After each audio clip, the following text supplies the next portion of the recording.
3 in the morning, Jesus was dragged from Annas' residence to Caiaphas the high priest's compound. The council of elders had been hastily summoned, an illegal Sanhedrin session conducted under cover of darkness to avoid public riots. Caiaphas's estate buzzed with activity. Torches cast dancing shadows across stone walls, creating a sinister atmosphere that perfectly matched the proceedings. Jesus stood in the courtyard's center, surrounded by 71 of Israel's most powerful men, all determined to manufacture an accusation justifying his death. Witness after witness was summoned, but testimonies contradicted each other. Some accused Jesus of threatening to destroy the temple, others of proclaiming himself king. Frustration mounted on Caiaphas's face as he watched his legal case crumble. Outside in the courtyard, a parallel scene unfolded. Peter had followed at a distance and now warmed himself by a fire alongside servants and guards. A servant girl recognized him. This one was also with Jesus of Galilee. The denial came immediate and vehement. "I don't know what you're talking about." 2 more times, Peter would be confronted, and 2 more times, he would deny knowing Jesus. The 3rd time, he began cursing and swearing, "I don't know this man." Then a rooster crowed in the distance, announcing dawn's arrival. From the inner courtyard where his trial continued, Jesus heard the rooster's crow. His eyes met Peter's through the crowd.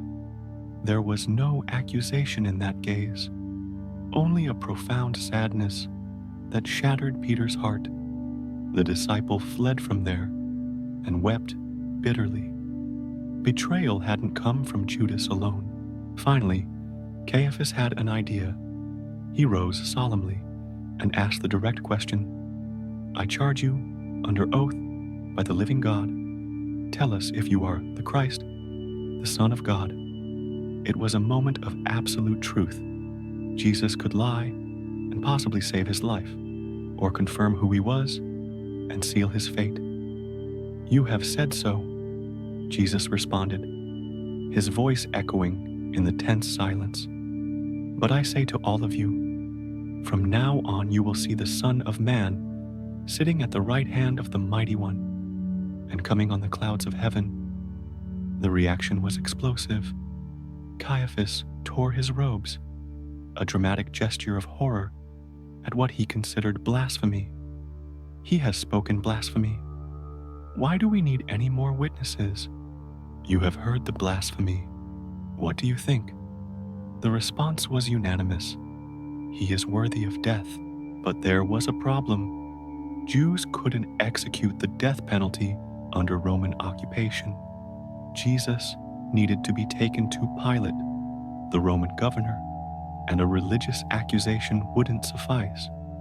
They needed to transform the spiritual king of the Jews into a political threat to the Roman Empire. At dawn, Jesus was led to the Praetorium, Pilate's official residence in Jerusalem.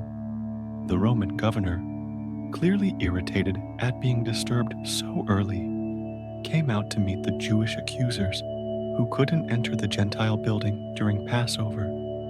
Pilate was an experienced politician and immediately perceived he was being used in a Jewish religious dispute.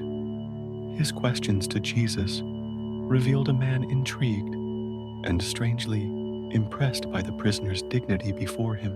"Are you the king of the Jews?" Pilate asked. Jesus' response was prophetic.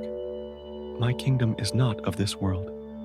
If it were, my servants would fight to prevent my arrest by the Jewish leaders. But now, my kingdom is from another place." Pilate attempted several maneuvers to release Jesus. He sent him to Herod when he learned Jesus was Galilean. Herod, who had killed John the Baptist, was eager to see Jesus perform some miracle, but Jesus remained silent before him, a silence more eloquent than any words.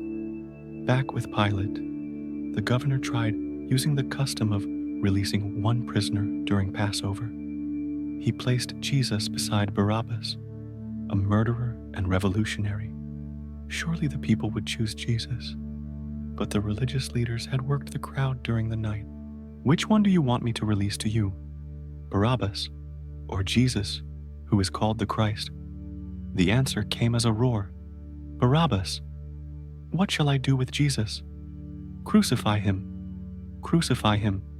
Pilate called for a basin of water, and before the crowd, symbolically washed his hands. I am innocent of this man's blood. It is your responsibility. The crowd's response would echo through centuries. His blood is on us and on our children. The flogging that followed was brutal beyond description. The Roman flagrum, a whip with metal and bone fragments at the tips, tore Jesus' back until his ribs were exposed.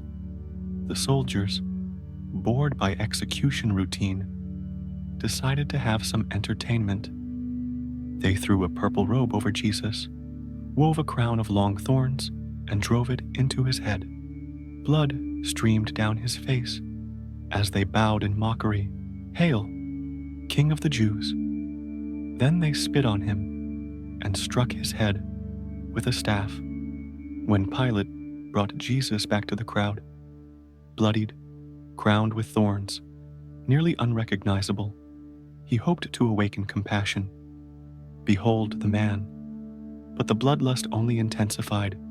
Crucify him. The cross weighed over 130 kilograms. Jesus, already weakened by torture, began carrying the timber through Jerusalem's streets toward Golgotha. The irregular stone path became slippery with his blood.